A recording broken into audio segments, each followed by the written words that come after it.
What's up, everybody? Welcome to another episode of Two Worlds Podcast.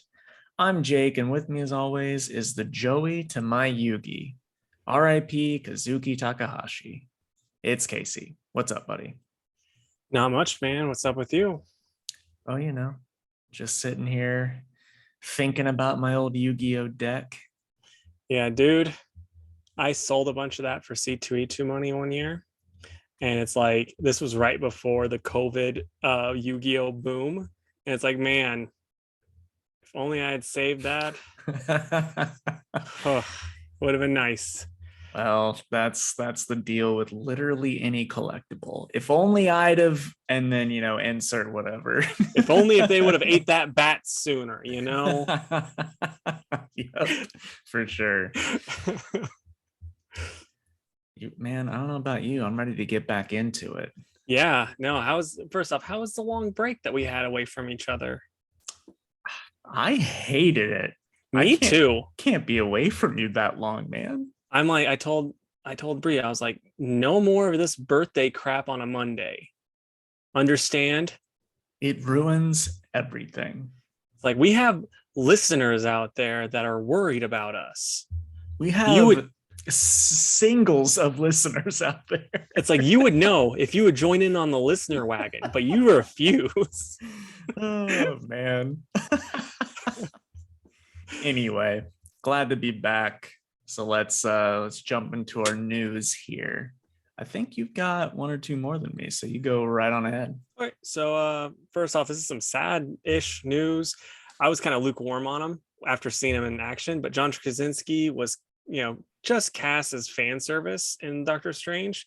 Odds are he's not going to end up being Reed in the MCU. The big reason being he's got a lot of other things going on, and it's just kind of Feige going like everyone wants him. Okay, we'll give them this bone, but after this, we're casting who we want. So it's a little disappointing. It's not like, I don't know. His Reed was just kind of so in my opinion. So, I'm not like torn up. I agree. Like, it was totally fine. I have nothing against his portrayal of Reed, and he looked really good. I didn't like his suit that much. It's Really? funny because there's people online that have mentioned this too. The 2005 suit was better. It could be. I haven't seen a picture of those suits in a while. Yeah. But yeah, I'm not like heartbroken over that news. Yeah. I mean, my only thing now is though, because the rumor that I heard is they're wanting someone younger. And it's like, I don't think Reed needs to be younger. Keep him like Tony Stark age. Because Human Torch should be Tom Holland age, in my opinion, because like they should have that bond of being like the same exact kind of opposite people, but also same age and kid kind of, turds. It should work out better that way. But we'll just have to see.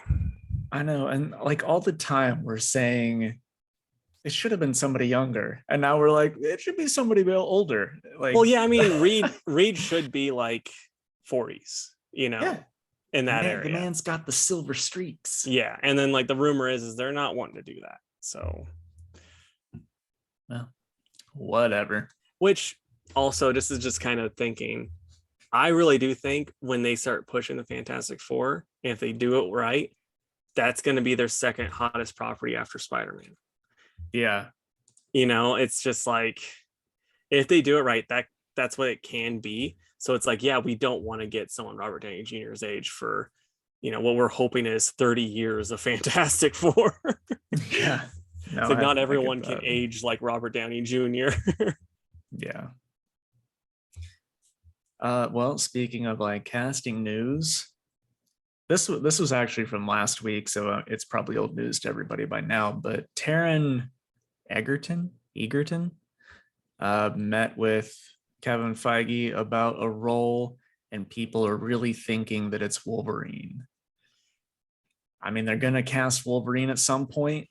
I don't really have thoughts one way or the other about this. So if this is the dude I'm thinking of, because I think I saw this too, there's a pro and a con. I've not seen enough stuff to be like, yeah or no, but pro, he's 5'9". the con, he's British, he's not Canadian. I'm sure there's a short Canadian actor out there somewhere that they could easily cast. Right. So that's like the only, I mean, to me, it's like there's certain characters that should be like, for a lot of people, it doesn't matter because it's like, yeah, you're an actor, you can do whatever.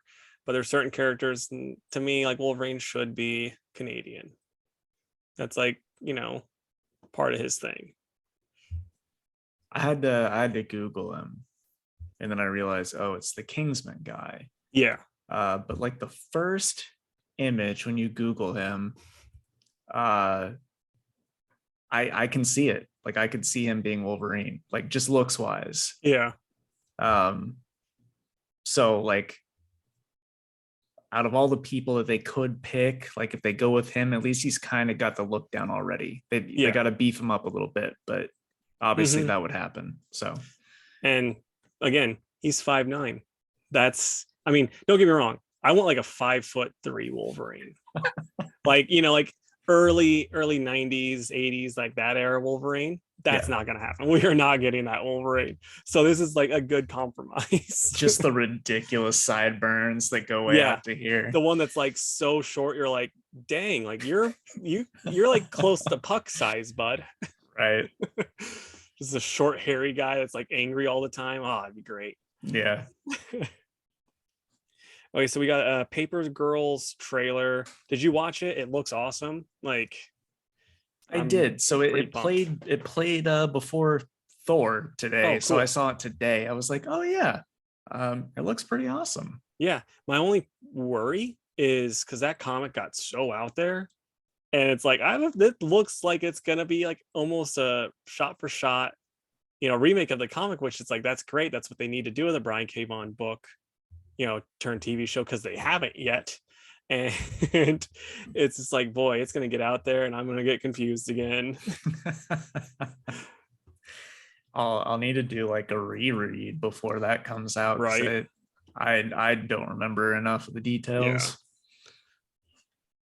Yeah. Okay. So I was so excited to type this news, and then I found out it was fake, but they had me going. I saw like a poster. Turns out it was fan made.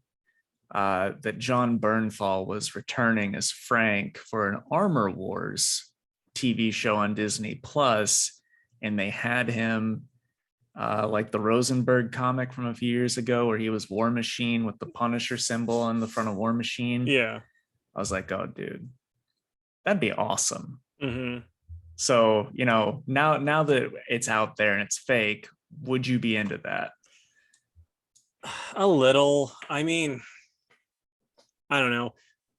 I'm like I've talked about before, I'm kind of like lukewarm on Punisher.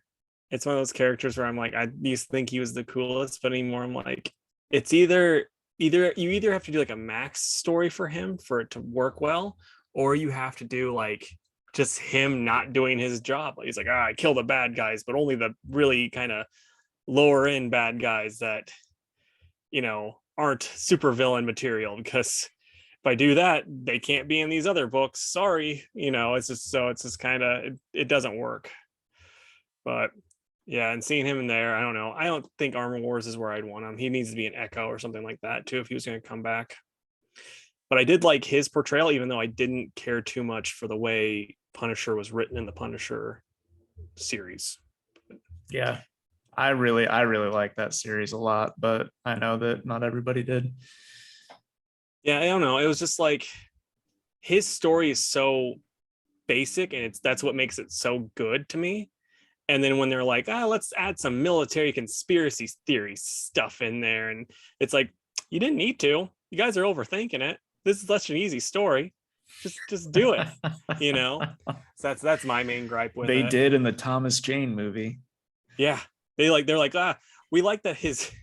The Thomas Jane one, they're like, we like that his wife and son died, but let's crank it up a notch. Let's kill his whole family.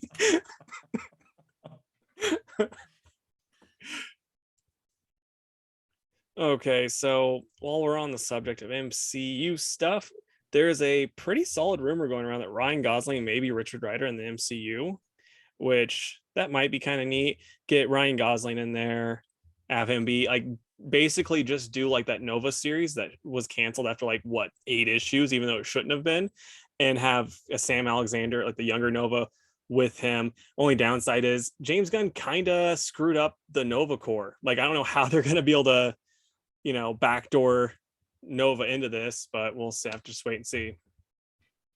But Yeah. you used to be a big Gosling head, so are you still all hyped about that? Yeah, I love Ryan Gosling, and like if they're gonna put Richard in the movie, in the MCU, at least that would be a really solid casting. Yeah, it's one of those things. I was talking to my dad about this today when we were working. I was like, a lot of these characters that I like were always on the periphery, so I never had to worry about them being in a movie and ruined. And now I'm just like, oh Lord, they're running out of stuff, and we're getting this. Well, another one of yours is I getting know. added. Hercules, right? Yep. I'll talk about that in a few minutes. But keeping on with MCU stuff, Charlie Cox and Vincent D'Onofrio are officially joining the cast of Echo on Disney Plus. So, I think that just solidifies even more that we'll be getting Daredevil back. Yeah.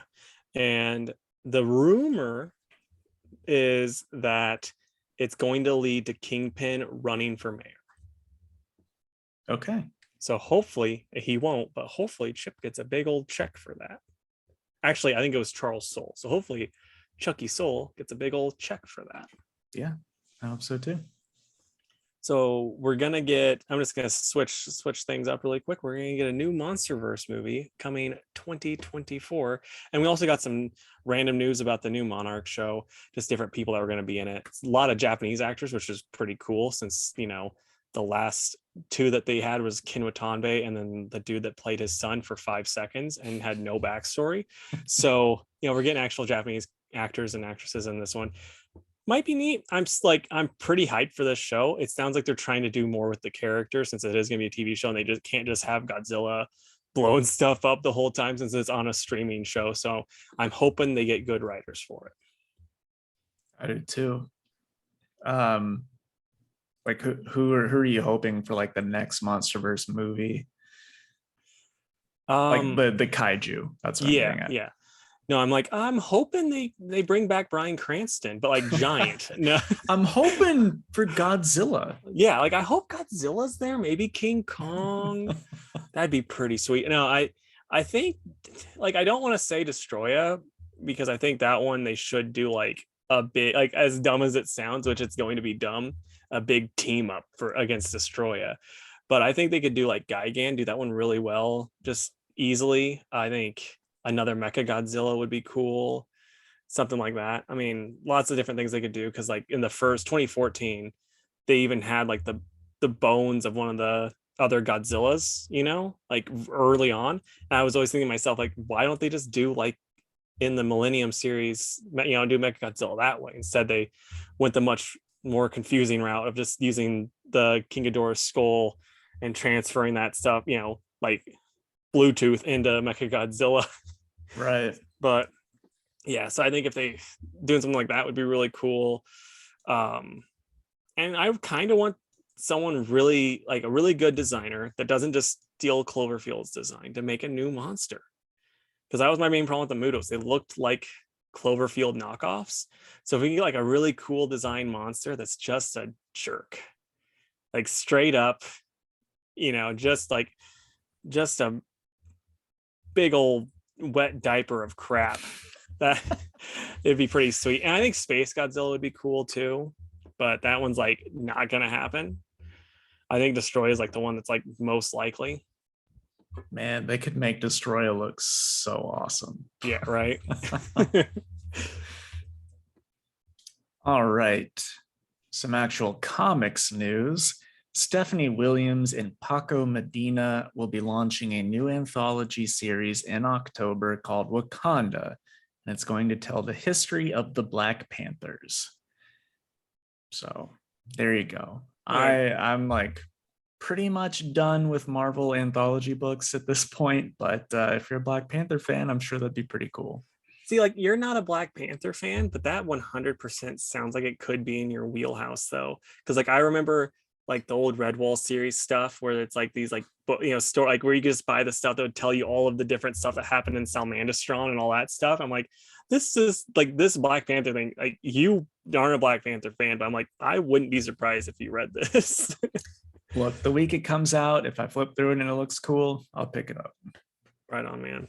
So if it has like super large humanoid talking cats, you're gonna be like, yes. So here's my question. You always say you can't get into Black Panther because you don't care about Wakandan politics. I doubt an anthology book is going to cover all that. So will you try it out? Probably not. I mean, if they were like, yeah, we're going to basically be rehashing Black Panther in the streets, I would check that out because that was awesome when they did it the one time. But Yeah. otherwise, it's just like that setting, all that stuff. It's not really for my cup of tea. But you know what is my cup of tea? Is it Ultraman? It is Ultraman. So he's set to cross over with the Marvel Universe in 2023, which is pretty exciting if I'm being honest. I mean, it's like it's a long time coming. I thought they should have done that from the start because it's like, what's the point of getting the license if you're not going to let them all play together? It's like when I was a kid, Godzilla 100% played with Big O in my Gundam toys, and that's why my Gundam toys are in a box completely destroyed. So so I mean, it's just like, what's the point of having all these if you can't let them play together? Like, how cool would it be if we also get Alien and Predator somehow involved in the dumbest way possible? Just make it stupid and have fun with it. I agree. I'm glad that it's finally happening and then they didn't do 1 or 2 series and then just chuck it in the vault. I mean, I which wouldn't is have what been, I expected. yeah, I wouldn't have been surprised if they would have. And then another little bit of comic book news, which is kind of exciting. Boom is teasing something more than likely in a redeemable sequel, but it's going to more than likely be also in that universe. Yeah, basically it's just this black page, and in white it says Mark Waid, and then in red it says evil, and it says again, or no, it's still evil. And that's a reference to back in 2009 when that was first announced, and it was like Mark Waid is evil, and so now they're doing it again. And did you ever read that series, Irredeemable? Nope. It started really strong, but I think Mark was just like, it's one of those things where you care about the characters enough because Mark Waid can make you care about characters. Like he's really good at that.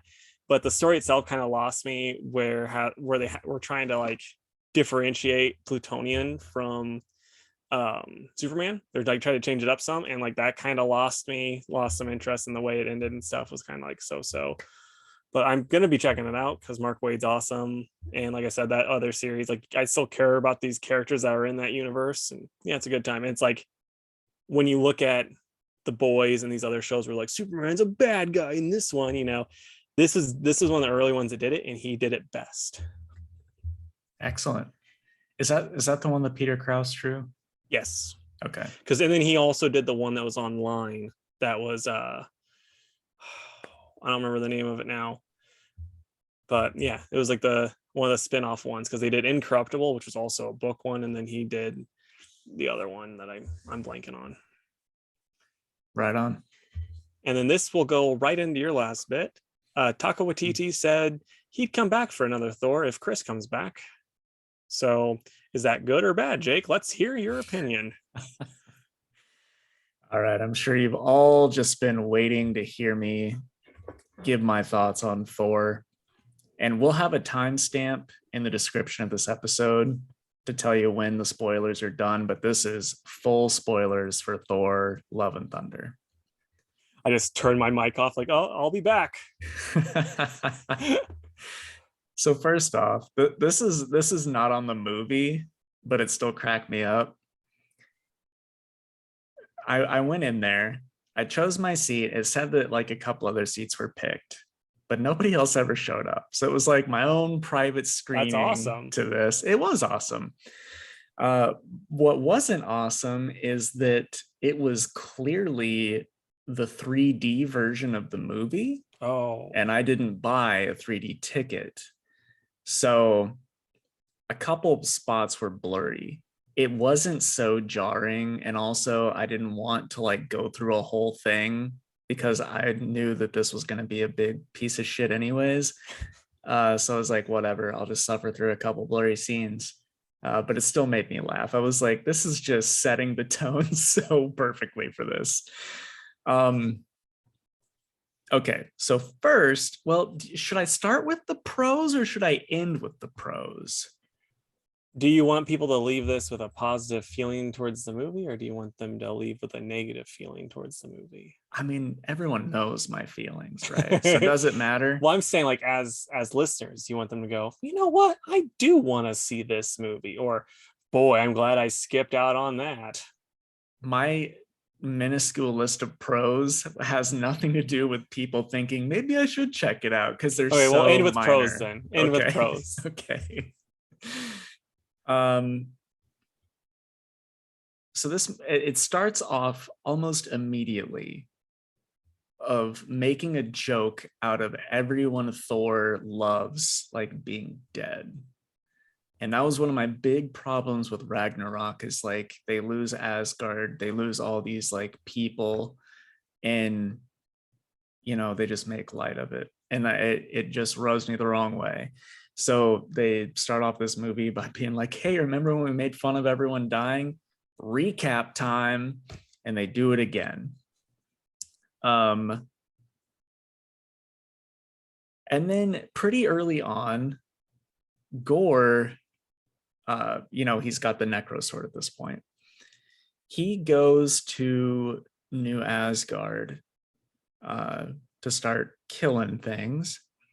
And he summons through the Necro Sword, which to my knowledge, the Necro Sword never had this power, but like he takes a sword and he stabs it into the ground, and then a bunch of shadows come out and like creatures come up out of those shadows. So they're like the Asgardians are fighting these shadow creatures. And the battle goes on, like everything happens. And then Gore, starting to get his butt kicked a little bit, goes down into the shadows. And then it cuts to inside one of the houses at New Asgard. And it's just a kid sleeping.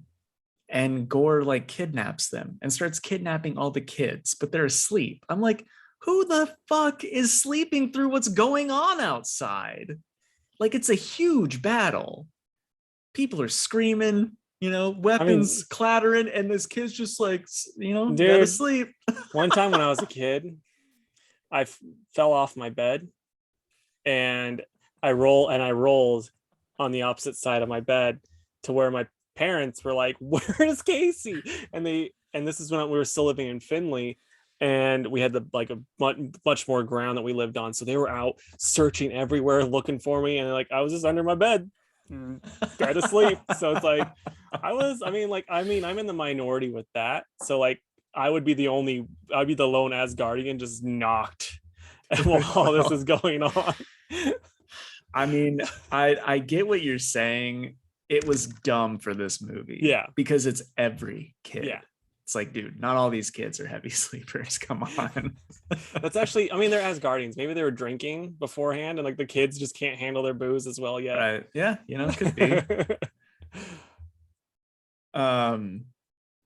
Like, since I was the only one in the movie, I was like, I'm just gonna keep notes open, you know, because I'm not bugging anybody. So again, I put in there any bit of seriousness is ruined by a dumb joke, you know, which is to be expected, I guess, at this point. But any like touching sentiment that was said or any like serious scene, they just had to end every single one with a joke, and none of it like hit. It all just like, there's no balance to this movie between like serious and funny. They just try to make it all funny, and it doesn't work. It doesn't work. Now I wonder though, if you would have seen this in a packed theater where everyone there was like ha ha ha ha, instead of seeing it by yourself, we were already like just stewing in your anger, if it would have been a little bit different. You know, if you like if more of the jokes would have hit, you probably still would have been annoyed. But if maybe like half of them that didn't hit would have actually hit for you then, you know? I mean, there were a couple that did hit, and I'm going to end my review on the funniest line in the whole movie. I can't wait for that to make me want to see it. I know, right? So like some of it was funny, but like to do it every scene, Yeah. like that's just not good storytelling. Um, and here was like, and you know, this is gonna circle back around to people like customers ask me all the time if I'm excited for this movie or whatever. And when I tell them no, that I didn't like the Thor movies, they're like, oh, you just have to, you know, separate the comics from the movies. And I'm like, yeah, fuck you. It's my favorite character. You do that. You know, it's easy to say when it's not your favorite character, right? Yeah. But anyway, the Warriors 3 should not be dead. That it bugs me a lot because in almost every instance in Thor comics, if there's like a group of kids involved, Volstagg is there. One, because he has like 14 kids of his own. But two, he's just really good with kids. And so like it's hard when like a major plot point of this movie is them trying to save all these kids that Gore kidnapped, that Volstagg just isn't there. It's just weird for me. I hope that Yeah. makes sense. No, I get you. Um, this kind of goes into one of the pros. The way that Nasher and Grinder are introduced is really funny. Um, Thor saves this people from invaders, but he destroys their like temple and in doing so. So to like thank him as he's on his way out, they're like, here are these magical goats, and they make them like screaming goats. You know, so like they Yeah. come in and they're screaming, and it's like, oh, that's pretty funny. They keep screaming throughout the whole movie, and it got old after the second time. Yeah. And dude, by the end of it, I'm like, these goats have to shut the fuck up. Like it wasn't good anymore. It was so annoying that I had to make a note about it. Yeah. It also does none of the comic stories that it's based on any justice. They touch on Jane having cancer. It's not good. I would think that Well, it's cancer. exactly. It's not good. Exactly. It's not good. So I don't understand why they downplayed it like they did. You know, if I were a person seeing this who had gone through that, I probably wouldn't be super happy about it. But I'm not the type to get offended for somebody else. Like I haven't gone through it. It's just like, I don't know, man. Just like, can you just like leave it out or at least treat it seriously? Mm-hmm. Anyway, and then, you know, so they do that. They do a bit of the Runa story from the Valkyrie series that I liked so much not too long ago, about her, you know, losing her girlfriend and feeling like guilty about that. They obviously, like, the big one is the God Butcher stuff. They don't do that very well. They draw in a lot from those early Thor like annuals and stuff where you know, the Greek gods are there. I don't think any of that is done well. It's just they take elements from like 4 or 5 different books, and it's just a mess. Like it's I don't know. They just didn't do any of it well, in my opinion. Also, I don't like how different Jane is in this compared to past movies. She's kind of like, not dumb. Dumb isn't the right word. They still make her a smart scientist in parts. But otherwise, she's like, all she cares about throughout the whole movie is coming up with like a cool catchphrase for when she, you know, hits a bad guy with the hammer. It's just You like, know, why? 100%. You know why that is? Why? Because Taika Waititi is the one. You know, he's like, oh yeah, there's not really a script.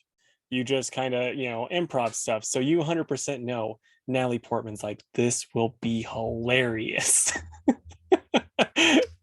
Yeah, I mean that does make sense. Um, it wasn't hilarious though, at least for me. And it's like you and I had talked about all the time, especially between Ragnarok and like Endgame and stuff, Infinity War, that they don't follow their own continuity. Yeah. Um, but man, is it jarring for Jane to be a pretty serious character in Thor's 1 and 2.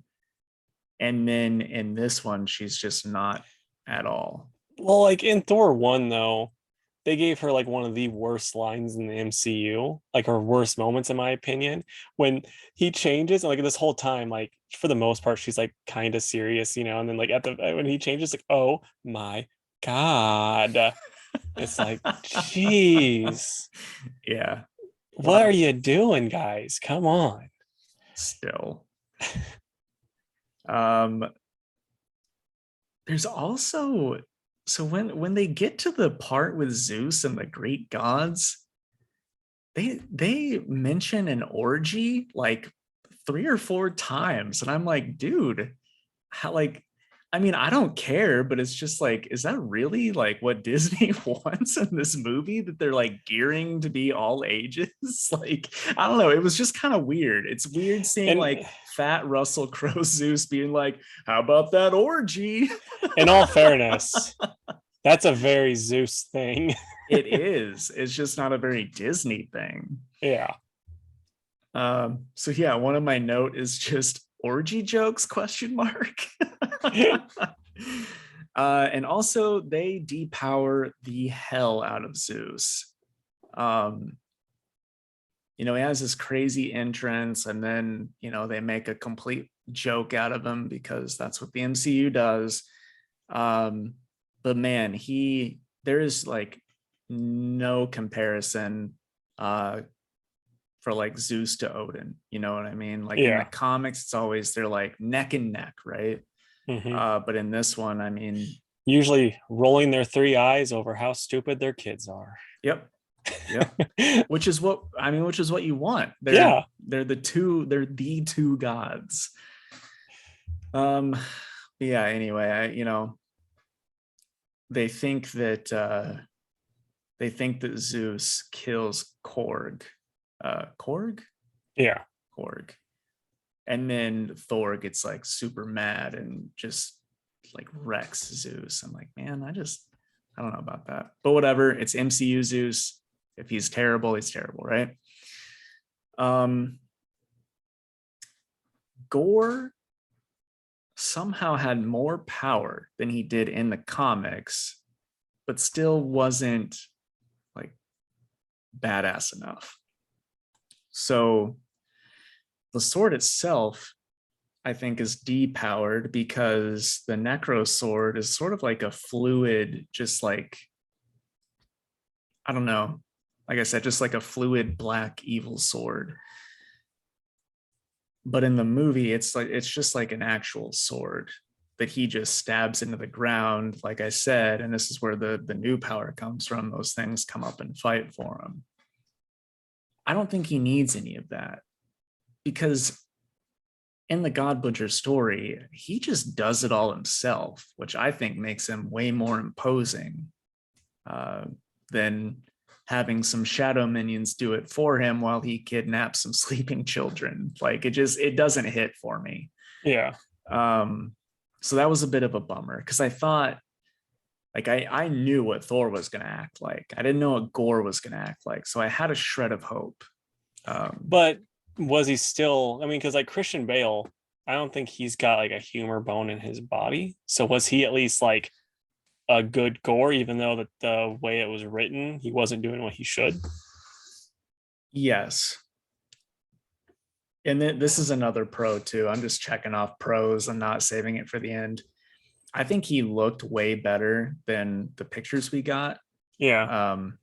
Like in his scenes, a lot of the time it was dark. He was in the shadows, but only his eyes were like reflecting. Everything about him was pretty good. It's just the way he like spoke. It's like he was doing a Mouth of Sauron impression.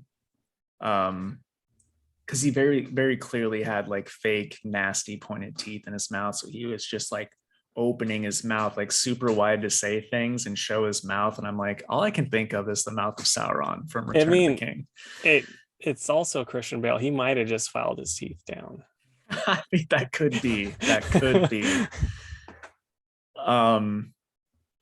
Yeah, and then the last thing I'm going to complain about, at the end, they find where the kids are, and Gore, I mean, this is like end game for the movie. Gore is about to like finally do what he plans to do, and that I won't spoil. But all the kids are still there because he needed them as leverage to get Thor there to do what he needed Thor to do. And Thor's like, okay, kids, his army's coming up out of the shadows. Everybody get ready to fight. So here we go. Thor sends a bunch of children into battle against the God Butcher. And then maybe the dumbest part of all, he somehow, this has never come up before, he gives them all temporary Thor power. Taika watched Shazam, it sounds like. Yeah. So he's like, okay, kids, everybody grab your weapons. And they're like, we're kids, we don't have weapons. He's like, grab something that looks like a weapon and come back. So they do. And he's like, I give you all, should you be worthy, the temporary power of Thor, and holds out his hand. And then like all of their makeshift weapons like glow and all their eyes glow. And then it's just a bunch of kids fighting shadow creatures in a little montage. It would have been hilarious if like all like one of them, like there was like one of them that like the weapon just drops to the ground. that would have been It's amazing. It's like, that Bart Harley Jarvis is a real dickhead, huh?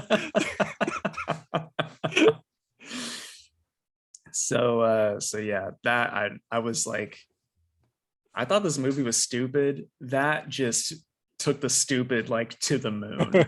Like so dumb. It makes no sense. Thor, I know he's a giant dumbass in these movies, but there is no situation where he's sending a bunch of kids into battle, especially against the one that is killing all the gods in the whole universe. Yeah. Why? So yeah, those are the cons. And a few pros sprinkled in there. Pros. The other pros, the first one I had was Chris Hemsworth's arms. Because dude looks ridiculous. I think they show it in the trailer, but there's a part where Zeus flicks away his clothes and he's standing there naked. And all the girls are fawning or whatever. And Jane says, "Oh my," no, she doesn't say that again. No, like in all fairness, though, I'm like 100% sure that scene he is getting touched up by the VFX people, because it's like, no, you're looking. I've seen your legs, Chris Hemsworth. They are not like that. I don't know, man. The torso up, though, I'm pretty sure. I mean, who knows? Who knows? It looked real to me. Who knows? That's where all of the special effects went, because I hear the special effects in this aren't the best. Also, I think Thor, like his costumes look great. I'm not like super big on the one that's got like a bunch of blue and like chrome in it, but before that, he's wearing like just that black costume with some gold trim and like the fur cloak. I'm like, man, he looks awesome right now. And then, like I said, I will end on what I thought was the funniest part of the movie. He's giving his speech to the people of Asgard before they go out and search for the kids. And he's like, we'll come back with children. We'll come back with many children, and we will feast, but not on the children. Do not do that anymore. Those were shameful times, dark times. Just like, what are you talking about? Like, just the way he said great. Shameful times. I was like, dude, that is hilarious. So How was Hercules in it? Okay. So there's 2 after credit scenes. The first one is the Hercules one. Turns out Zeus didn't die. He's laying there with a hole in his chest, and his ladies are around him. And he is the most Zeus he can be in that scene. And he's basically just like, they think we're a joke. It's time to show them that, that Olympus isn't a joke. And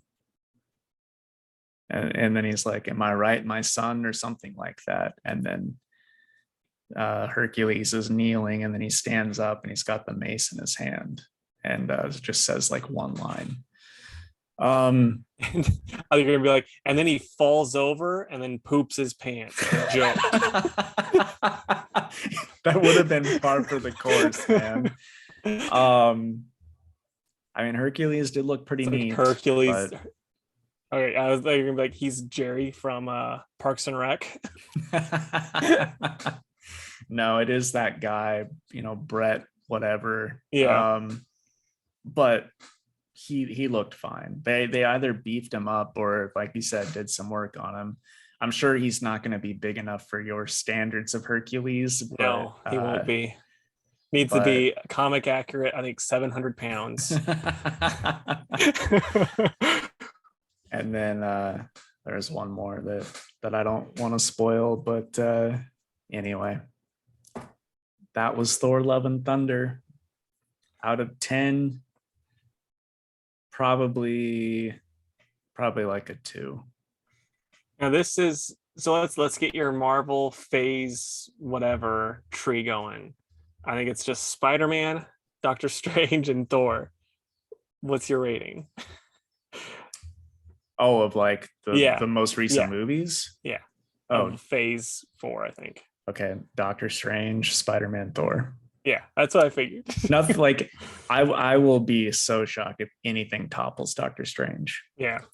Doctor Strange was fun. It's only fun though if you like Sam Raimi movies though. Like the people that don't like it, I'm like, yeah, you probably wouldn't like Evil Dead or Army of Darkness. So it's fair. It's whatever. Yeah. Okay.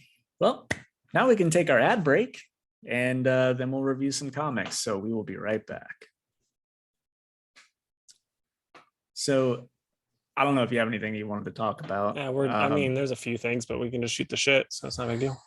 Well, okay, the only thing I wanted to ask was, have you seen the new, like the show, What We Do in the Shadows? I've not. I've heard nothing but good things though. I've been meaning to. I just haven't. Yeah, same here.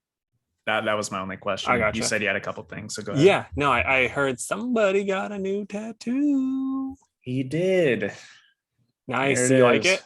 I do like it. This is it seems like this would be kind of like a shitty spot as far as, not a lot of meat in there. No, the most it hurt was up here, like by this, because this was starting to really rattle. I've still got the thing that they put over it. You can't see it in the video, but I'll take that off in a few days. So it just kind of looks like a little bit of a runny mess right now. But I gotcha, man.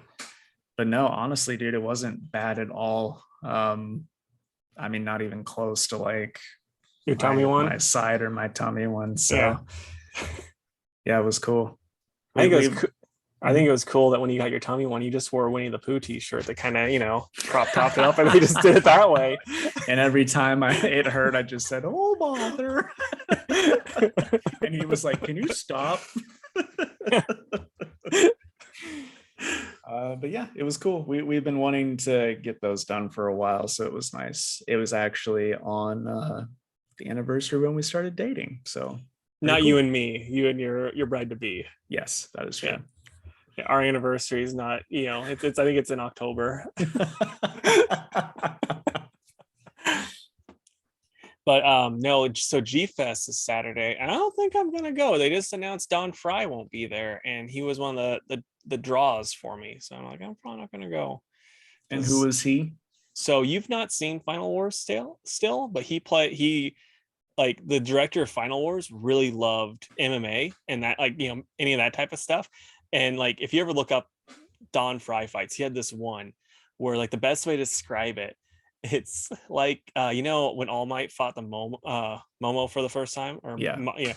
and they're just wailing on each other.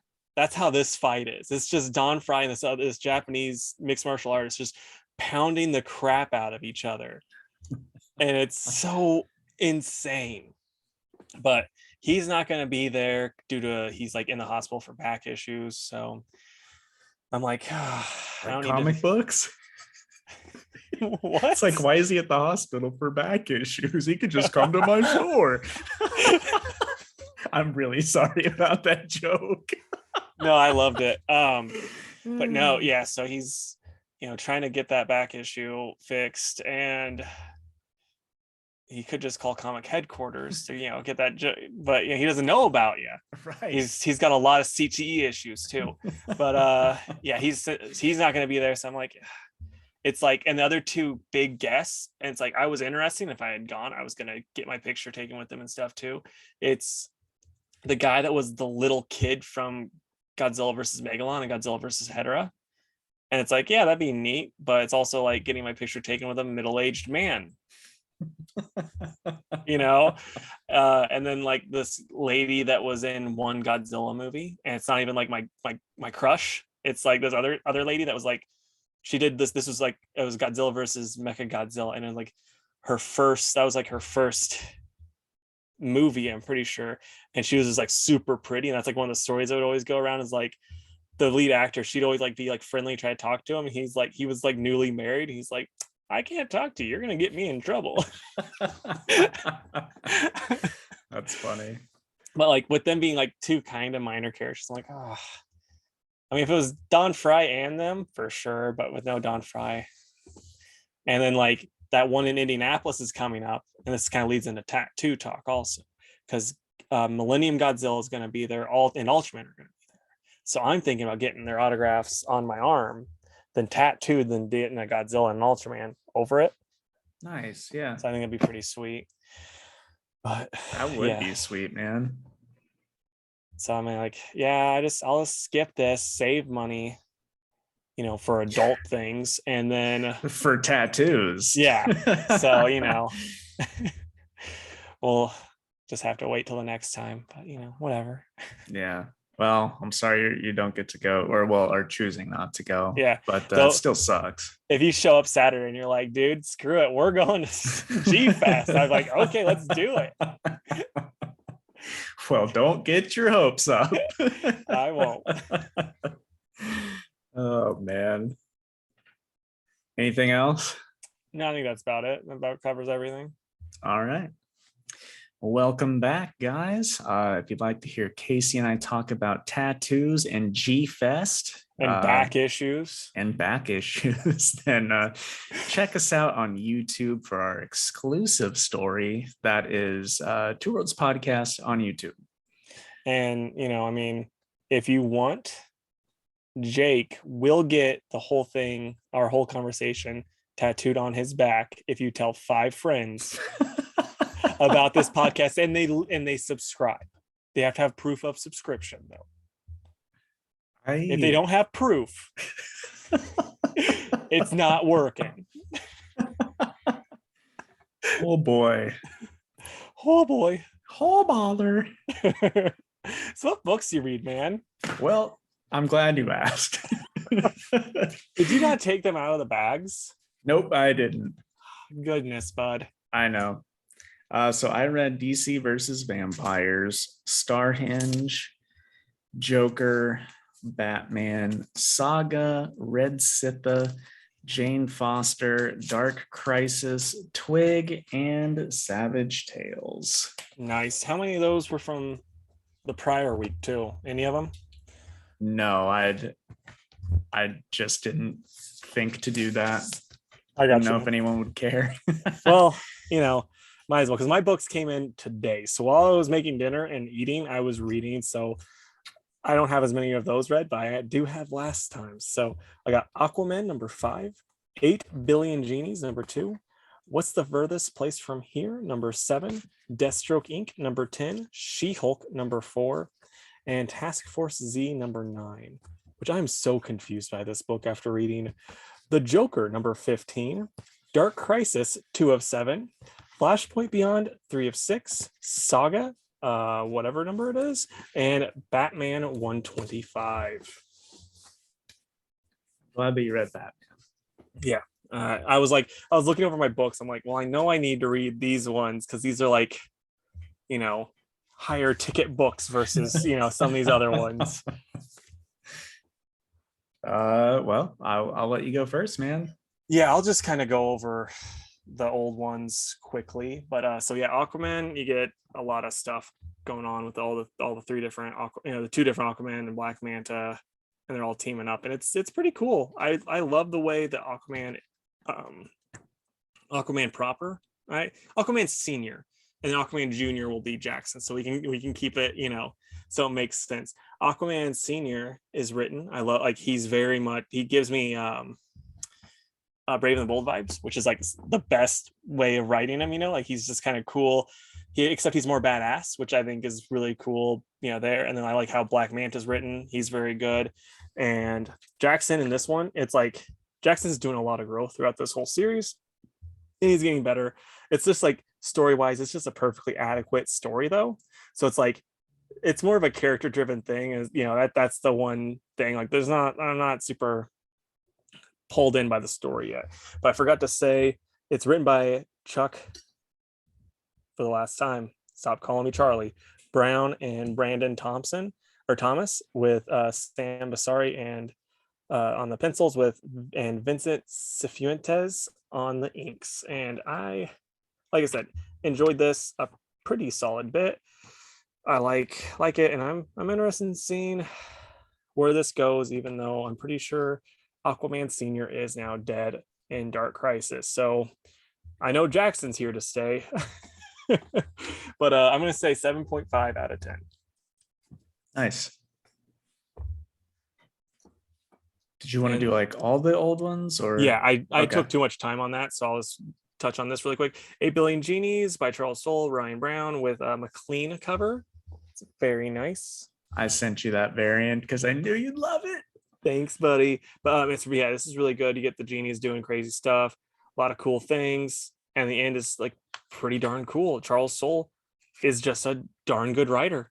I know you weren't super hot on his Star Wars stuff, but outside of that, never had a big complaint about him. So yeah, I mean, like, this is just good. People should be reading. I'm really pumped for the next issue. Like, I would recommend this to anybody. I'm going to say 8.5 out of 10. I've had like 2 people start a pull list just for that book. Nice. I'm glad. It's like I said, it's really good, but it's not as good as What's the Furthest Place from Here? And this is by Josh Hickson with Tyler Boss and Matthew Rosenberg. So Tyler Boss is also doing the art. And yeah, this kind of just does more world building, kind of gives stuff from the past and shows a different side of things of this world that we're now living, or that the characters are now living in. It's really gripping. It's really, really good. One of the best books out there right now is this book. It is super, super good. You should be reading it. You should put on thick black rim glasses, a fedora, a flannel, and then like go drink some expensive coffee and read this book, because you are a hipster when you read this book. 10 out of 10. Wow. High praise. Yeah. Does Mike read it, speaking of hipsters? Does Mike read comics? No. I thought he did. He owns a shop. Owns like 10% of a shop. So next up, it's Deathstroke Inc. number 10, and this is by Ed Brisson and art by Dexter Soy. And I didn't know this was going to be like, oh, here's the secret origin, because I just was like, oh, Deathstroke, I want to read it. And yeah, it's another origin story that they kind of update a little bit. And there's one part, and like, you might think this is weird too, because it's something that like you would pick up on.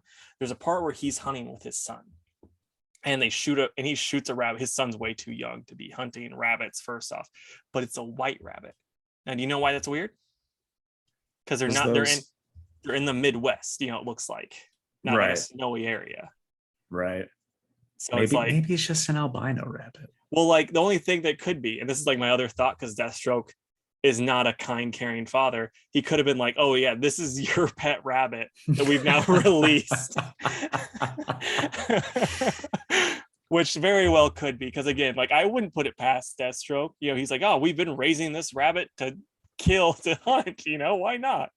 But I don't think that was the case. But yeah, no, this is perfectly fine. But it's like it doesn't really bring anything new, you know? So like there's no point in reading it, in my opinion. So I'm gonna give it a 6.5 out of 10. She-Hulk number 4. Oh boy, I like this book a lot. But the only It's so downside, good. yeah, it's by Rainbow Rowell and Luca Maresca. And this is probably the weakest, in my opinion, weakest issue of this series so far. But that doesn't mean it's not amazing, because it's super freaking good. Like it's a 9.5 out of 10 for me. You get like, you know, Jin's fight club going and like seeing all the different stuff. And then the Jack of Hearts stuff is kind of where it dies down for me. But then like in the last page, I'm still like hooked, and I'm also just really invested because I like the characters. Jin is written so well. Jack of Hearts is written very well. Like I want Rainbow to write a dang old Fantastic Four book. That'd be awesome. Yeah, it's just I love this series. And then lastly but not leastly, it's Task Force Z by Rosenberg with Eddie Barrows on the art. And I feel when I was reading this, I was like, Jake probably really liked this because you get a lot of funny Bloom moments, you get a lot of cool stuff. The Bane, I don't get him. I don't understand what's going on here especially after reading the Joker. But yeah, no, I mean, it's interesting. I'm here for the ride still. I'm still not like absolutely loving this series, but I am loving the ride that I'm on. Rosenberg is a fun writer. So I'm gonna give it a 6.5 out of 10. What I'm thinking in regards to that Bane, I think that it is one of those cloned ones. Okay. Because when he's talking to Vengeance and Joker, he's like, you have my memories, like you know Yeah, why I'm mad. Like that would make a could lot be of the same sense. thing. Yeah, because I was just thinking this whole time, it was like, no, Task Force Z just took place before, you know, or before Joker. That was my whole thought. But now it's like we swapped them. And so I'm like, well, shoot, I don't know. Yeah. I did really like that issue. I love that book a lot. Yeah, I figured you would. All right. So now I'll let you talk, buddy. Okay. Savage Tales. I just picked this up, the Red Sonja story. It's an anthology book. I thought it was a book about Tails just like killing people. It's just savage. Yeah.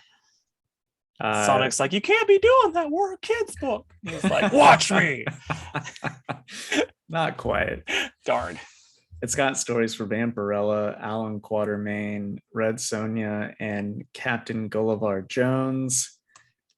Like I said, I just read it for the Sony stuff, and because I saw that Alan Quatermain was like a Western type thing, I read that one too.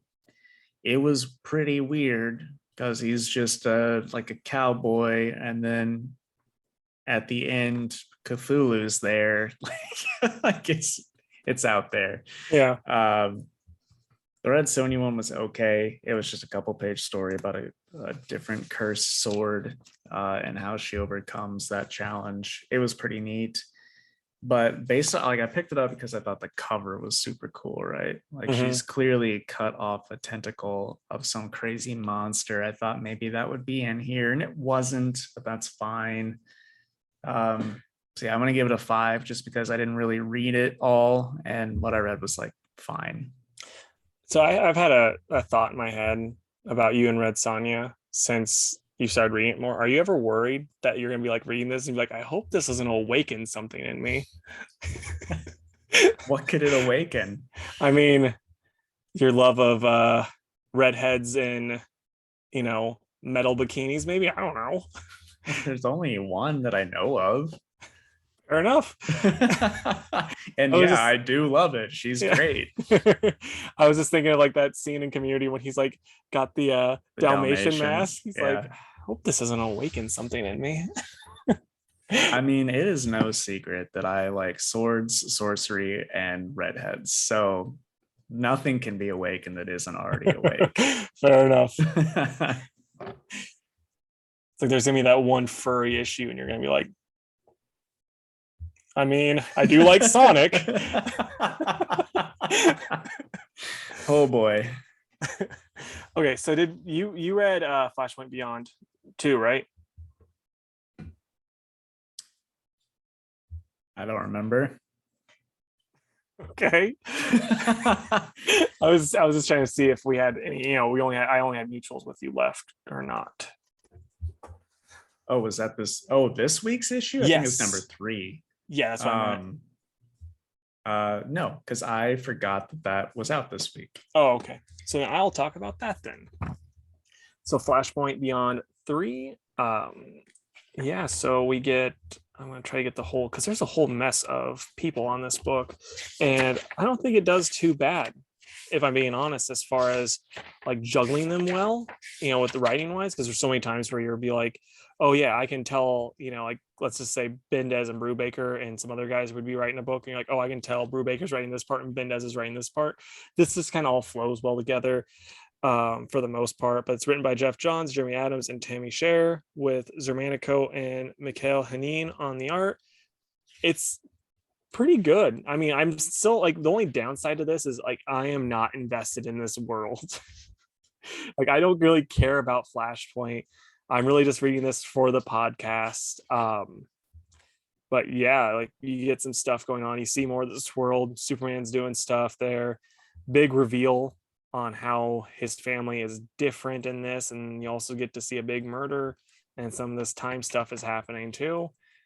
I'd really recommend checking it out, man. This is like pretty solid. I will. I mean, Yeah. I've been keeping up with the rest of it. So Yeah, like I said, this is pretty solid, and I'm not a Jeff Johns guy, but the art in it's good.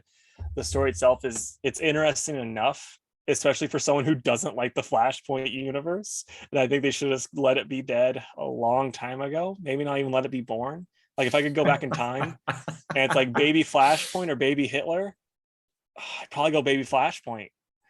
But your prerogative. But yeah, so not like I said, this is good though. I'm gonna give it an 8 out of 10. People should be reading it. I mean, like, it should tell you how good it is with Jeremy Adams, Timmy Shares, and Jeff Johns writing it. Yeah. Okay. I'll be brief on Twig because I know that Casey is reading Twig. It's written by Scotty Young and drawn by Kyle Strom. And this was cool. There is a creepy new character in it that also looks like the mouth of Sauron. That is just coming up all over the place this Dude, week. it's like, because it seems like they took the design of that, because you've shown it to me before. That's the only reason why I remember. And it's like, oh, we're gonna make the Batman who laughs. And then now it's like that and like those Thanos's kids or whatever, those are like out there everywhere. And it's like, I'm tired of these designs. Like, come up with something new, guys, No, But they, fucking what's his name? Peter Jackson did it first, folks. Let's see some creativity. But anyway, this was cool. It ends on a quite literal cliffhanger, which was fun. And the art's good. I really like seeing different parts of this world and just all the little weird stuff that happens that just doesn't phase him at all. Like it's all just normal for him, but it's so crazy looking to us. And I like that a lot about this book. But anyway, I give it an 8.5 out of 10. Casey, I think you're going to like it too. right on. I'm excited for it. I just didn't read it because I was like, I only have set books to read, and like we need these big money books. That's right. You want to get to what order? Like, what order you want to do these for in? I have a couple more to do first. Shoot. Never mind then. So you didn't do Starhenge? No. Okay. I don't think I Wait, did you? that. You didn't? That's the I don't Liam think so. Sharp image book. Oh shoot, dude! I didn't even recognize the title. So I might Okay. have, Well, shoot me a text about it later then. will do. Okay, I will speed review these. DC versus Vampires. It's fine. I like there's like a secret safe haven. And I really like how they they go to and from that. So that's pretty cool. Art is stellar as always. I like Otto Schmidt. We also get some Plastic Man, which I think is hilarious. The only thing that bugs me is that the way that Plastic Man, he doesn't like get killed, but the way he gets knocked out, it's like there's no way. Plastic Yeah. Man would solo this whole team. And I mean, you know how crazy powerful he can be. He It's just is. like, dude, if he lost all morals and is a vampire, like nobody stands a chance. Yeah. But anyway. So it's so funny to me with this book because I hated it. I hated it so much when it was out, you know. But then like I see the ads for the new ones, and boy, are they working on me because I'm like, dang, I want to read this. I know, man. It's been cool. It's been cool. I still hate that that Nightwing is like the leader of the vampires, Yeah. but it's stupid fun. Okay. Next, Red Sitha 3. It's written by Mirka Andolfo and Luca Blanino, and illustrated by Valentina Pinti. And it's pretty good. It's just more like family building stuff with Sitha and her brother. And they find another character who joins their little party. And then they're off to this pyramid looking thing to save their parents. And that's where the next one's going to pick up. So it's totally fine. I give it a 7 out of 10. Right on. Next, Jane Foster and the Mighty Thor, number 2. It's written by Torrin Grönbeck with art by Michael Dowling. And man, the art is like real good in this. I like it a lot. We get some more Enchantress stuff, more stuff on the Battle of Asgard. The trolls finally show up to join the fight for Asgard, which is fun. And then Jane finds this cool, like spooky library somewhere out in Limbo, because that's where she thinks Thor's at. And inside the library is Sim, who is from the New Mutants comic that I'm reading. I know he's been around for a while, but I'm like, oh, he's in New Mutants that I've just started reading. So it's kind of cool to see that little crossover, because I mean, really, New Mutants and Thor stuff has crossed over in the past before by Abnett and Lanning. So it's kind of cool to revisit some of that. But I like it. I'll give it an 8.5 out of 10. And finally, Starhenge, Book 1, The Dragon and the Boar by Liam Sharp. I don't know what to say. The art is ridiculous. The story is pretty freaking out there. Like, I know you said it got weird with holy crap, what am I trying to think of? Yeah, with Grant stuff on Green Lantern. Yeah, I would say that this is a step further, but not in like a bad way. It's just because you know who Green Lantern is, you don't know what's going on here with these characters. Yeah, but it's really cool. I like what they set up quite a bit, and I'm definitely on board for the next one. But I mean, this is like Liam Sharp going Super Saiyan level 3 with his art. Like, it's insane. yeah, dude, I follow him on the socials, and he was talking, I guess early on in his career, he got a job on, I think, Hulk with Peter David, and he was like, oh, and I whiffed it. Like, it looked terrible, and he like just was so depressed and was so down on himself after that. And he's like, and I didn't have another big chance again until this Green Lantern book that kind of like got people back around to, you know, to liking me again. Wow, that's wild. Yeah. And he's like, and I haven't felt good about my work in like, you know, X amount of time and stuff. I'm like, dude, that's insane. Like, he's so dang talented. Yeah, he should feel good about it now. Yeah. So yeah, I'm gonna give this a 9.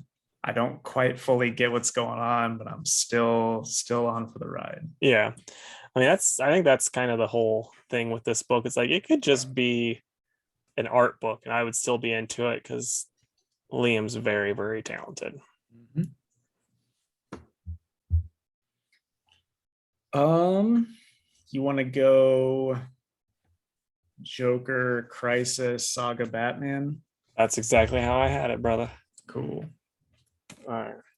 So we will start then with The Joker, and this is by James Tynan with Giuseppe Camuncoli on the pencils.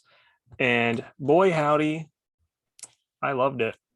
Like, this first story, I have to specify, is amazing.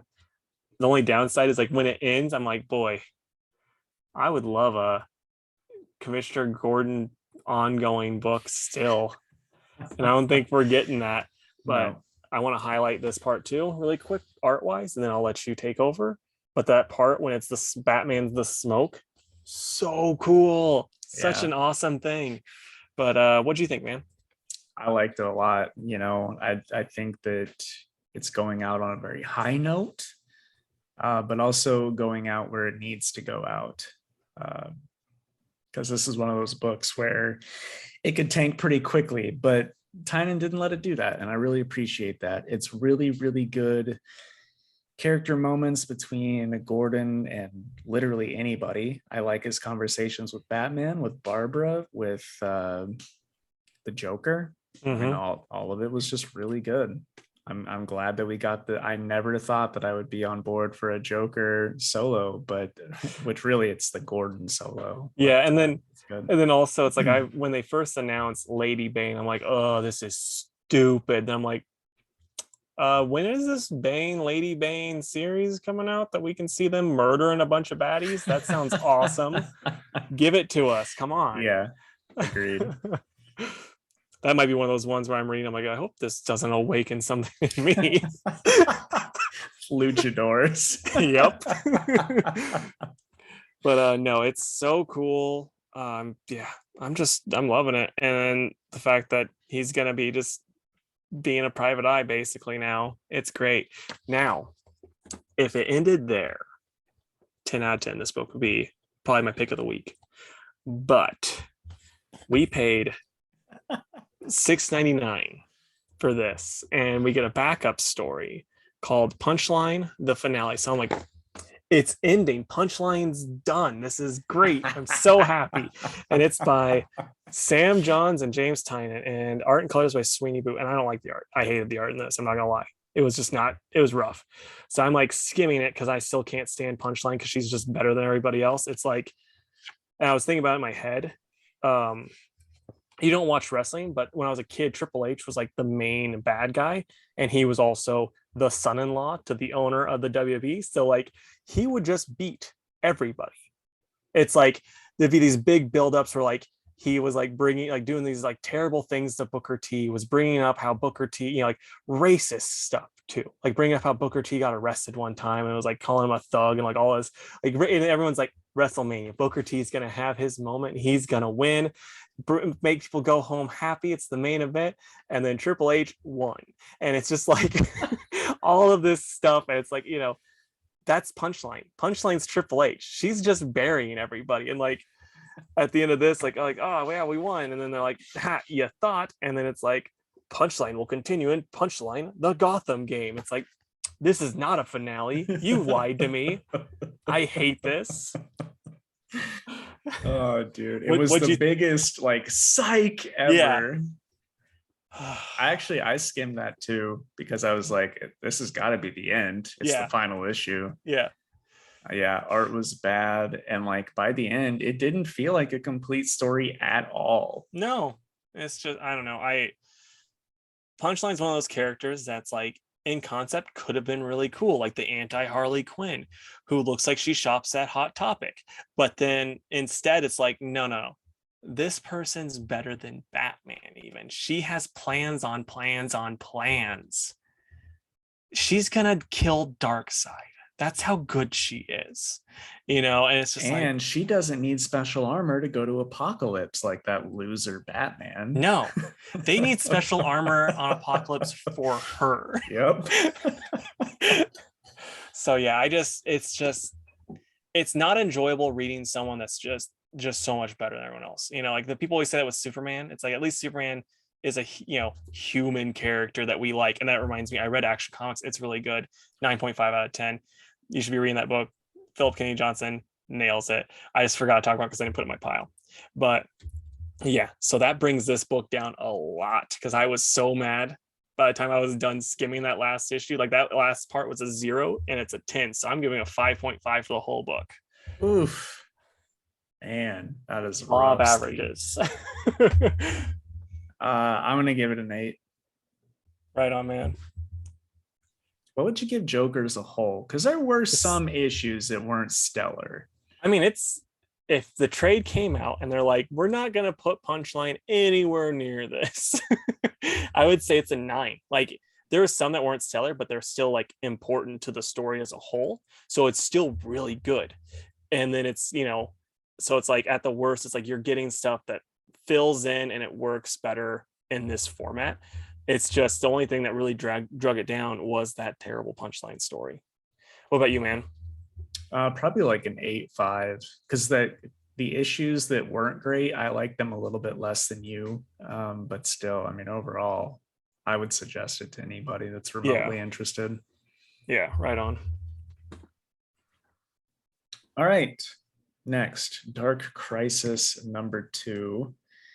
It's written by Joshua Williamson with Daniel Sampier on the art.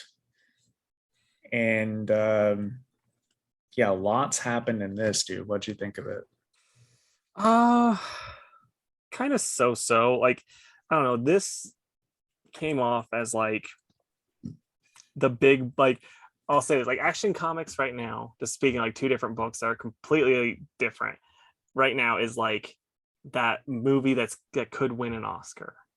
Whereas this is like an MCU big budget blockbuster, still enjoyable, but it's a completely different kind of enjoyable, and stuff's off. But it's still like it's another one of those ones where you're here for the ride. The art's really cool. The different stuff that's going on, it's interesting. And I kind of like that Deathstroke was just going to murder all these heroes because the voice in his head told him that he shouldn't, basically. And then he's like, I'm not listening to the voices in my head, and I'm like, that, I get that. And like building up the army and stuff. But then like at the same time, in no world, I know you're a big, Grayson fan, but in no world could Dick Grayson be, especially after being, hurt, take down Deathstroke one-on-one, even though it was like one hit, but still in no world. That was going through my head the whole time I'm reading that fight. It looked amazing, but I'm like, yeah, it's not a fight. And then like the Hank Henshaw John fight, it's like I don't really know how, like scaling wise, the difference between John and Clark, but Henshaw, like after he like crashes, he can barely do anything. And it's like, it's not quite right. And then Cyborg's like does some magic that just disintegrates them. No, that's not a thing. Yeah. The coolest part to me though was John swooping in to save Dick from that bullet. Oh yeah. I mean, that looked so good. And that was a total Superman moment. Yeah. And it's like, and it was a genuine surprise too. Yeah. Which that's hard to come by in these type of books. Because like that's the nice thing about this series as a whole, is like I don't really have any clue where it's going. I am about 100% sure the normal Justice League is going to come back at some point. Outside of that, I don't know what the hell is going on. Dude, especially when they were like, Black Adam claims they died. I'm like, oh, okay, so they're not dead. Yeah. But no, I liked it a lot. Pretty much like my highest high was that page with the save and Dick saying, "You got your dad's timing, buddy." Like I thought that was really good. Yeah. I still thought that the Cyborg Superman fight was pretty cool. It's like it could have been longer, it could have been cooler, Mm-hmm. Like I would have been fine if we were like Dark Crisis Superman versus Cyborg Superman. It's a whole issue of them just duking it out. Yeah. It'd be sweet. The other thing I wanted to comment on is, so at the end, spoiler alert, the Green Lantern Corps shows up. My problem with event books is when the Corps shows up, it doesn't matter. I feel like whatever they go to take care of, they kind of get their butts kicked, like in general. It's either that or they're like, yeah, we'll take down the big weapon over here, you guys do this stuff. And so like, yeah, they take down the big weapon, And then Right. they're like, oh, we're really worn out. Good luck. I will say though, it's cool to see Rayner back in the fold. Hope they do Yeah. something cool with him. But yeah, that's that. Yeah. It's everything you want from one of these big event books too. Yeah, yeah. So there's nothing really to complain with. The only thing that's not there that you want is the main heroes that you grew up with, Other than that, it's everything you want. Yeah. So where you at with it, man? Probably like a 7. Yeah, I'm at about an 8. I think I enjoyed it a little bit more. Okay, so next up it is Saga issue 60 with Fiona Staples and Brian K. Vaughan as creators. You texted me about this issue, and I was fully expecting for there to be deaths, and since there really wasn't, I still really loved it, and I was worried. I was worried they're gonna kill somebody. I mean, they didn't. I hope I didn't hype it up too much, because No, I was just genuinely like bummed after those last couple pages, because it still hurts. Yeah, no, I was just fully expecting to be like, I still love these creators, but I hate them right now. Like, that's what I was expecting, because like they killed Gus. I can't believe it, Right. But no, it was really, really good. I loved the stupid Chuck E. Cheese type place that they went to. It was hilarious. Yeah, I love this book. I've loved it since issue 1. I'm just like hearing all the crap Hazel's talking about. It's like I always think to myself, like, how old is she now? Like when she's talking. And Right. it's like, man, I really still can't quite put it together, because it's like if she goes through her whole life and this is like the last, like what they're gonna be done here soon, right?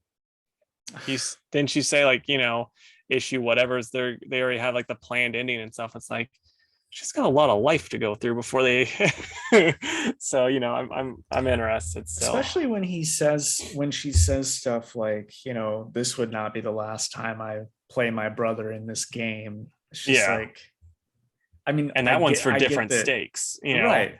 And I realize that we're probably not going to see that, but I'm like, I want to see that. I want to know why, because like I have a feeling, since he's a robot, that's probably something that's war related, because I have a feeling the war is still going on when she's telling this story.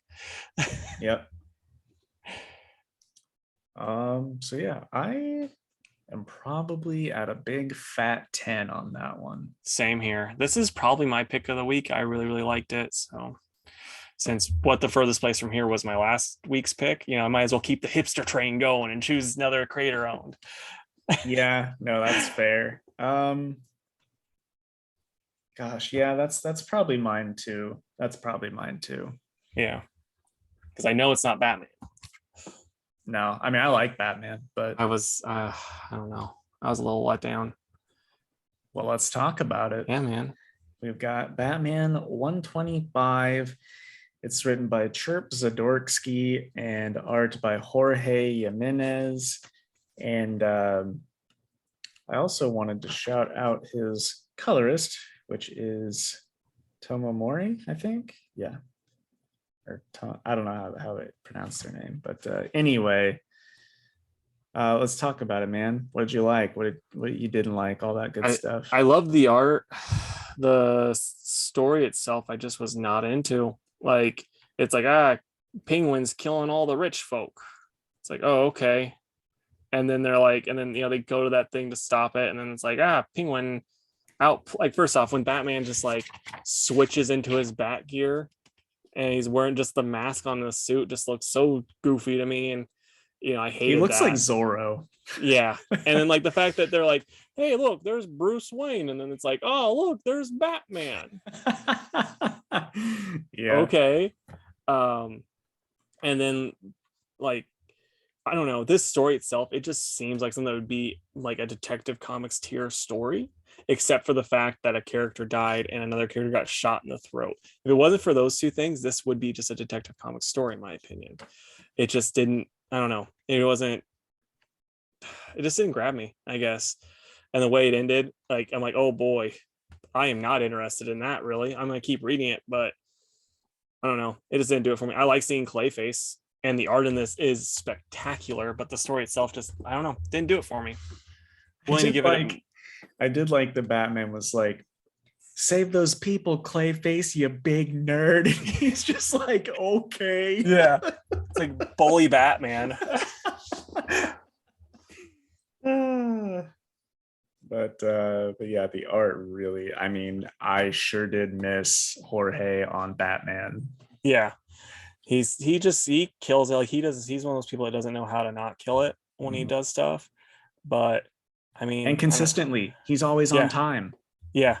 So I mean, it's just like I said, the story just, I think is part of the problem is I love Chip so much that I hold him in a high standard. Maybe if I went into this not knowing anything about Chip and I would have read it, I'm like, this is fun. This is good. But I don't know. It just didn't blow my socks off. And so it was a bit of a letdown. Yeah.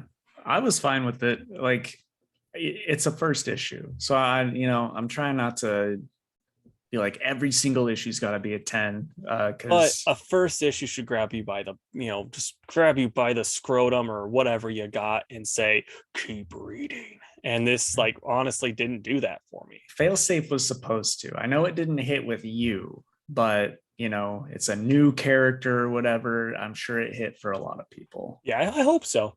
And I like that Tim is back in the fold. That's pretty cool. I don't know that. I'll get into spoilers really quick. I was into it until he got shot in the throat by a fucking thug. Yeah. And then I'm like, wow, a random thug shot Tim in the throat. That's wonderful. That seems right up Tim's alley because he's not well trained, apparently. I'm hoping that he will get like his time to shine. Because like I said, they haven't done too much with him. It's nice to see him again. Yeah, well, I mean, he's getting his own series. It's going to be him like talking. Yeah, but I'm not going to be reading box. That. Yeah, he's going to have one of those voice box talking to his boyfriend, like, I can't talk normal anymore. Do you still love me? He's like, dude, we've only been out on 2 dates. It's too early for that. And he's like, dude, you're a little bit too clingy. It's just it's not going to work out. Yeah, and sorry, man. And it's just Tim being like this, like, since he's so smart and like super detective, he's just being like the super stalker. Stephanie's like, dude, you need help. And he's like, man. Why can't I find love? We just came up with DC's worst book ever. Oh man, we're not to that yet, okay? Well, but, what would you? What would you rate it, man? I mean, I liked it more than you, clearly, so I'm at like an 8. Yeah, I'm probably at a 6. I don't know, and I might just need to reread it because I was reading it in a hurry while I was eating turkey burgers. So maybe it was the turkey burgers that just made me mad that it wasn't cow. Yeah, it could be it. Okay, man. So what are you excited for next week? I'm gonna go with Batgirls for sure. Oh, I need to write that one down too. Immortal Red Sonja, absolutely. And then it's hard not to say Moon Knight, so I'm gonna say Moon Knight. Yeah, that's one of your faves. Yeah. But for me, it's gonna be Daredevil. Super pumped for more Daredevil. You gonna check that out since you read? Nice. 100%. And then 8 Billion Genies, as I mentioned, loving it.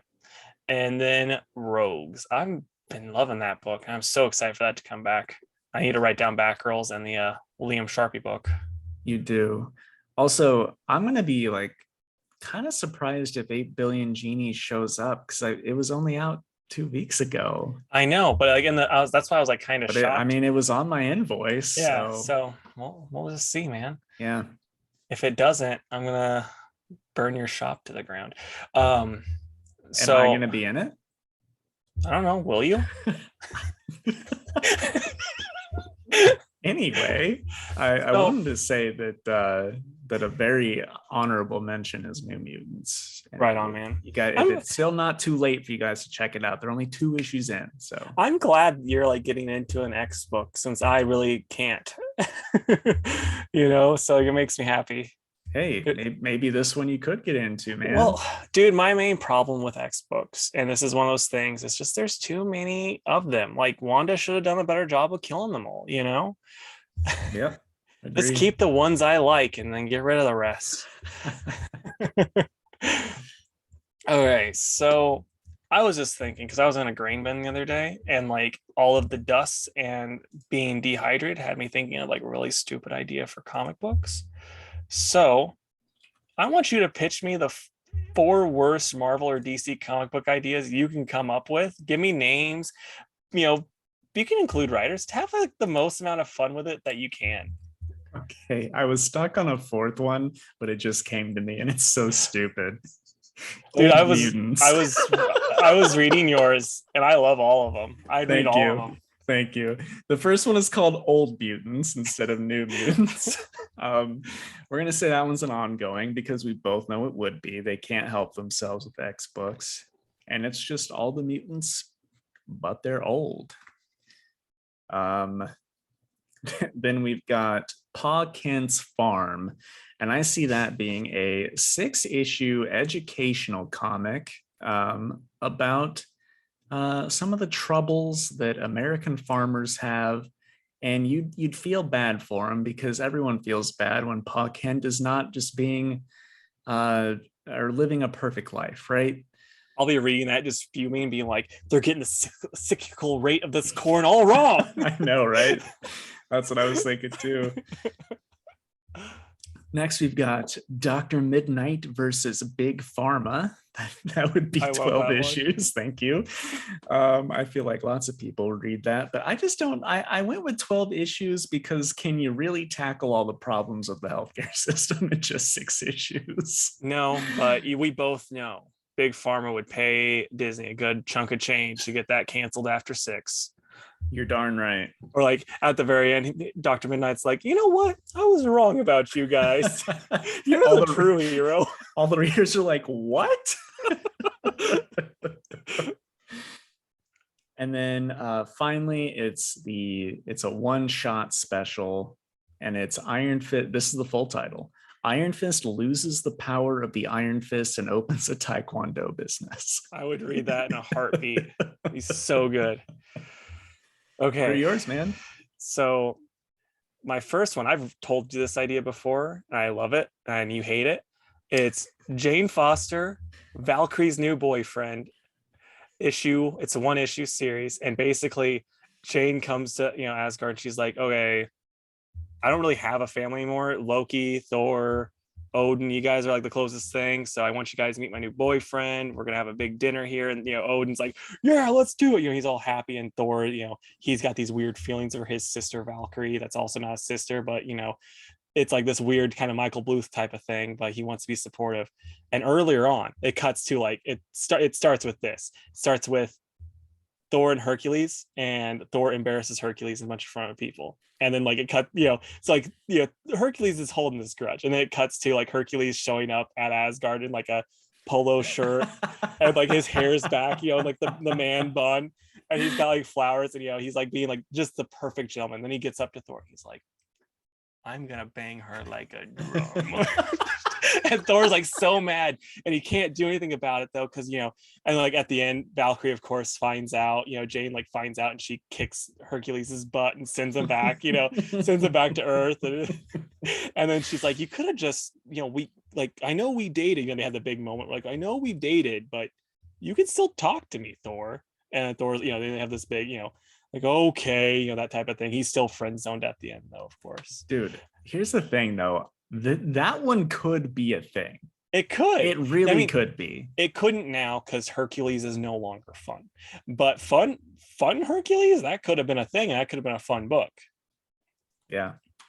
But next one, this is like the dumbest one and the least likely to be a thing. It's Black Bolt's big book deal. So he gets this, he's like jealous of all the other heroes. He decides to write his own book. And so that's the whole thing. It'd be a 6-issue series. Him like, and like his book is a hit. People are loving it. It ends, and I don't know how, like, Black Bolt's powers don't work this way, but we're gonna make them work this way for humor. It ends with him having to do the audio book and it records. And then when everyone's listening to this like New York Times bestsellers, their heads just explode. Like Reed Richards came up with the perfect way of doing it, but then he's like, no, we can't release it yet, and everyone just dies that listens to it. Oh, that is so good.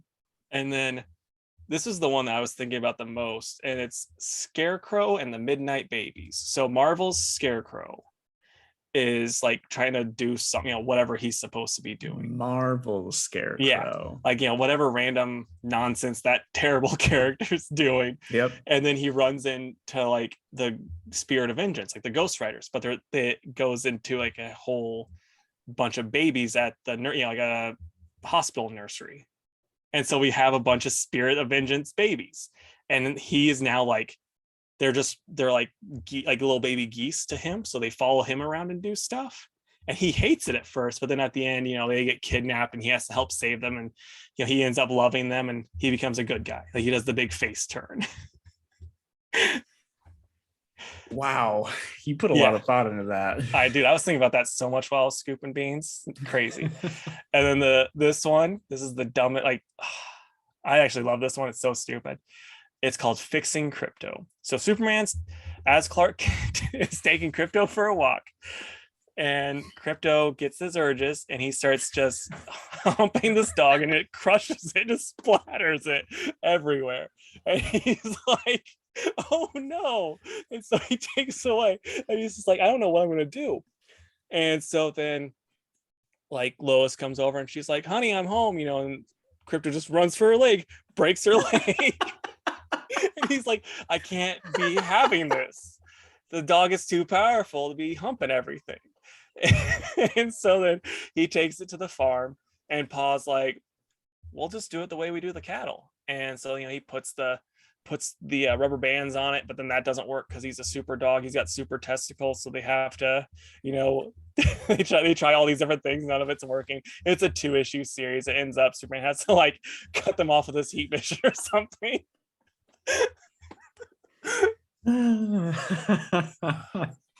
My goodness.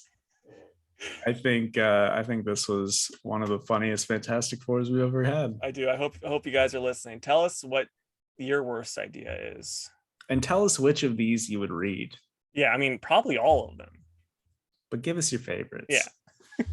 Jake's just really hoping he gets the favorites. No, dude, nothing tops Jane Foster Valkyrie's new boyfriend. Like, that is pure gold. In all fairness, I've been thinking about that one for years. True.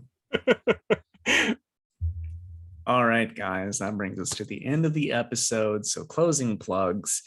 If you would, please go to facebook.com/2worldspodcast and give our page a like.